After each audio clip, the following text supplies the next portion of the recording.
What do you make of the most release of Epstein documents? You tell me. Oh, man. I mean, surprising to see Stephen Hawking on there in some ways, but Why? I wouldn't know what Jeffrey Epstein would want with Stephen Hawking.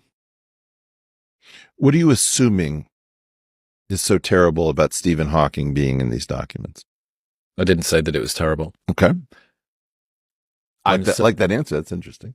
I'm surprised that Jeffrey Epstein would have an interest in Stephen Hawking beyond him being somebody that is well-known, influential, powerful, and potentially leverageable, that makes me think, what?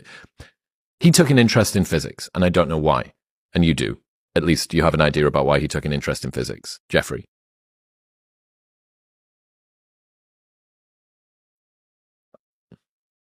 But I don't know why. I don't know why Jeffrey Epstein was interested in physics. Well, what would you guess? There's some special mathematics there that allows him to, or the people that he is associated with, to better be able to predict things, to be able to use it in some sort of a way around financial markets, around new technology that's emerging, to just be able to see the direction that the future of technology is moving in, perhaps.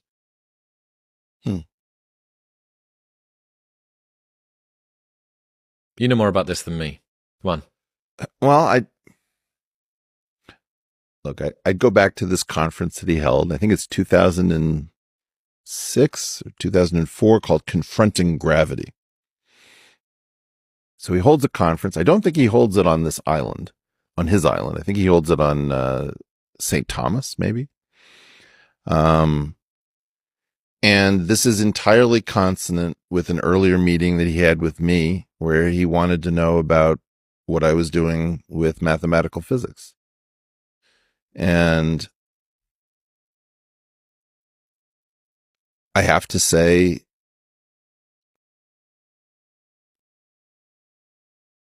look, why gravity? Gravity is in some sense about the fabric of space-time. And if there are things about the fabric of space-time that you can unlock that are not contained in general relativity nor in the standard model, how much power do you think is in that? You saw what the neutron did to unlock the strong force. You can take out a city with a little bit of physics.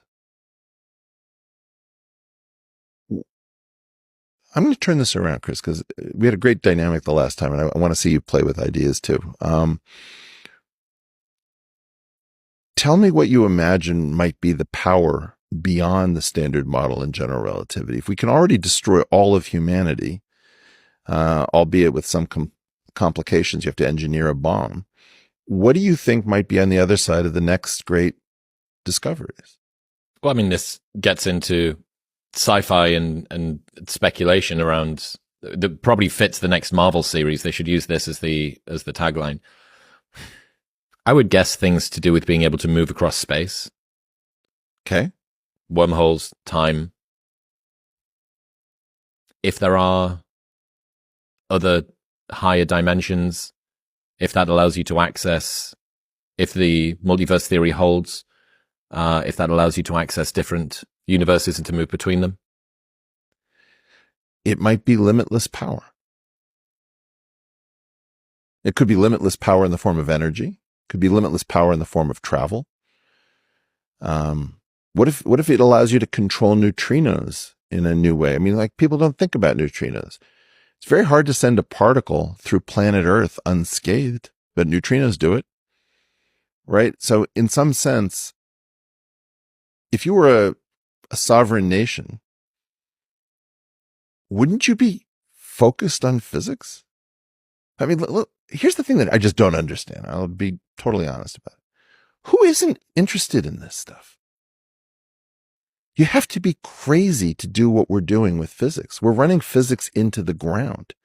Physics is, you'll go to a Marvel movie about some guy trying to collect rings or stones to get infinite power over the universe. That's physics. That's not stones. When you see somebody talking about limitless power, think physics. Don't think money. Think physics. Physics is the source of infinite power. And is Jeffrey Epstein sufficiently versed in physics to know that he needs to be at the forefront of this? No. But this is what we dealt with last time. So kids, if you haven't seen last time's episode, I don't think it was Jeffrey Epstein. I don't understand why we're so focused on this man. Why aren't we focused on whatever created him? Like, this is really weird. We can't think.